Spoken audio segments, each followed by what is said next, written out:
Hello guys, welcome to back to my YouTube channel Shovan art and crafts. তো আমি যে ছাঁচের জগন্নাথ বলরাম সুভদ্রাটা বানিয়েছিলাম, আজ সেটা রং করার পালা। তো চলো সেটা তোমাদেরকে শেয়ার করছি কীভাবে আমি রং করেছিলাম। প্রথমে আমি খড়ি মাটিটা ভালো করে গুলে নিয়ে একটা পাত্রতে ভালো করে ছেঁকে সেই পাত্রর মধ্যে আমি ঠাকুরটা প্রথমে চুবিয়ে নিলাম, তারপরে রং করার পালা। তো আমি ফার্স্ট হলুদ কালারটা দিয়ে সুভদ্রা মুখের কালারটা করে নিচ্ছি। তো আমি এখানে গুঁড়ো রং ইউজ করেছিলাম। তো তোমাদেরকে পরে কীভাবে গুঁড়ো রংটা তৈরি করতে হয় সেই প্রসেস পরে আমি দেখাবো। আজকে আমি কালার করাটা দেখাচ্ছি। তারপরে সবুজ রংটা দিয়ে সুভদ্রার জামার কালারটা করে নিচ্ছি। তোমরা দেখো ভিডিওটা স্টেপ বাই স্টেপ, স্কিপ না করে ভিডিওটা কন্টিনিউ তোমরা দেখো, বুঝতে পারবে। তারপর রেড কালারটা নিয়ে নিচ্ছি। এটা আমি জগন্নাথের জামার রং দিয়েছিলাম, তো রেড কালারটা নিয়ে আমি জগন্নাথের জামার কালারটা দিয়ে দিচ্ছি।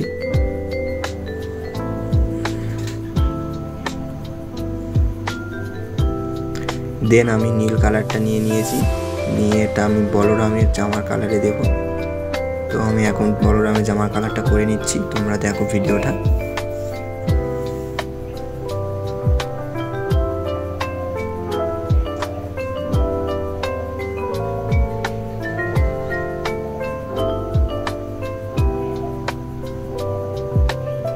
তো আমি এইভাবে এক এক করে তিনটে ঠাকুরের তিনটে জামার কালার করে নিয়েছি।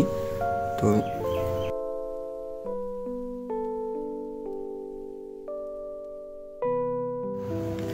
আমি তারপর ব্ল্যাক কালারটা নিয়ে জগন্নাথের মুখের বেস কালারটা করে নিচ্ছি। তো এখানে ব্ল্যাক কালারটাও আমি গুঁড়ো রঙই ইউজ করেছি। তো তোমরা দেখো, পরে আমি দেখিয়ে দেবো যে গুঁড়ো রঙগুলো কীভাবে তৈরি করতে হয়, সেই প্রসেস আমি দেখিয়ে দেবো। তো এই ভিডিওতে আমি শুধু কালারই করেছি, তোমরা দেখো। তারপর আমি এখানে ফেব্রিকের হোয়াইট কালারটা নিয়ে বলরামের মুখের কালারটা করে নিয়েছি। এবারে সেই ফেব্রিকের হোয়াইট কালারটা নিয়ে জগন্নাথের চোখের ভিতরে কালারটা করে নেব হোয়াইট দিয়ে।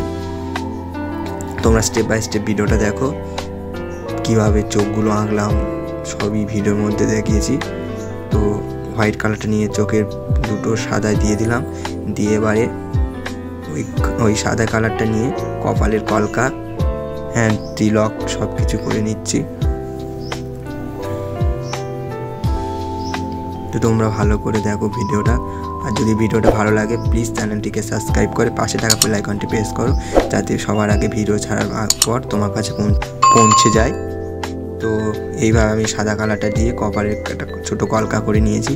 এবারে সুভদ্রার রেড কালার দিয়ে, যেহেতু এখানে হলুদ তার জন্য আমি রেড কালারটা দিয়ে কপালের কাজটা করে নেবো। তারপর চোখের রাউন্ডটা টেনে নিলাম।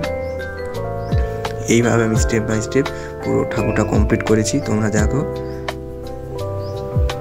এবারে বলরামের সাদার উপরেও রেডটা দিয়েছি, দিয়ে কপালে একটা ছোটো কাজ করে নিয়েছি কলকা দিয়ে।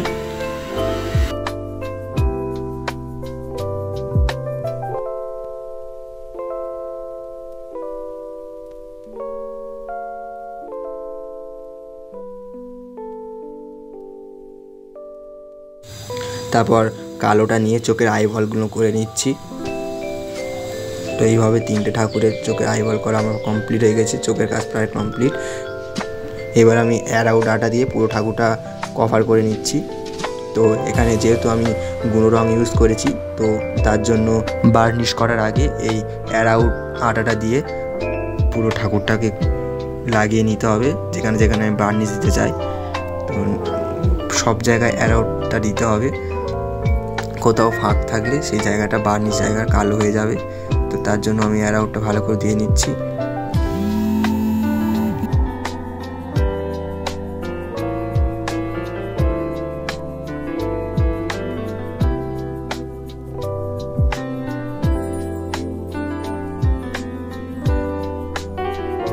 তো আমার অ্যারাউটটা প্রায় কমপ্লিট। তো এবার যে মেন যে কাজটা সেটা হচ্ছে এবার বার্নিশ করা। তো ভালো করে অ্যারাউট আটাটা শুকিয়ে গেলে তারপরে বার্নিশটা দেবে। তো তারপর আমি বার্নিশটা দিয়ে দিচ্ছি ঠাকুরের মুখগুলোতে।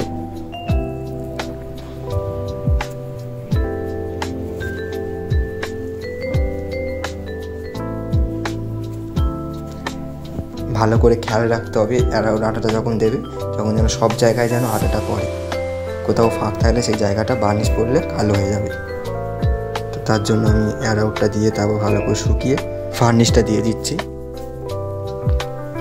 তো আমার ভার্নিশটা দেওয়া কমপ্লিট হয়ে গেলে এবার আমি মুকুট জুয়েলারি গয়না কালার করে নেব।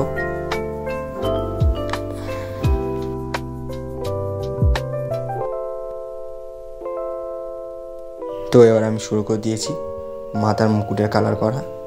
তো এখানে আমি গোল্ডেন কালার নিয়েছি, নিয়ে জগন্নাথের মাথার চূড়াটা কালার করে নিচ্ছি। তো ভিডিওটা কেমন লাগলো প্লিজ জানিও আজ কমেন্ট করে। যদি ভিডিওটা ভালো লেগে থাকে প্লিজ একটা সাবস্ক্রাইব কমেন্ট করে দিও।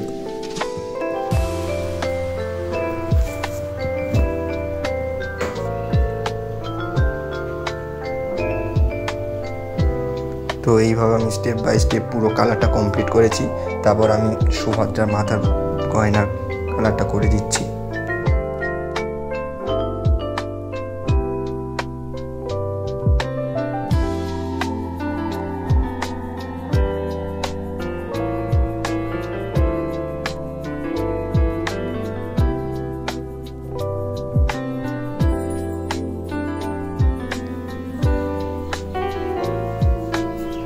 তো জামাগুলো একটু হাইলাইট করার জন্য গোল্ডেন কালারটা দিয়ে জাস্ট একটু খাঁজগুলোতে গোল্ডেন কালার দিয়ে নিচ্ছি জাস্ট হাইলাইটের জন্য।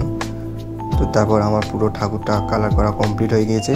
তো তোমরা দেখে বলো কেমন হয়েছে, আর যদি ভালো লেগে থাকে চ্যানেলটা সাবস্ক্রাইব করে দিও আর পাশে থাকা বেল আইকনটি প্রেস করে দিও।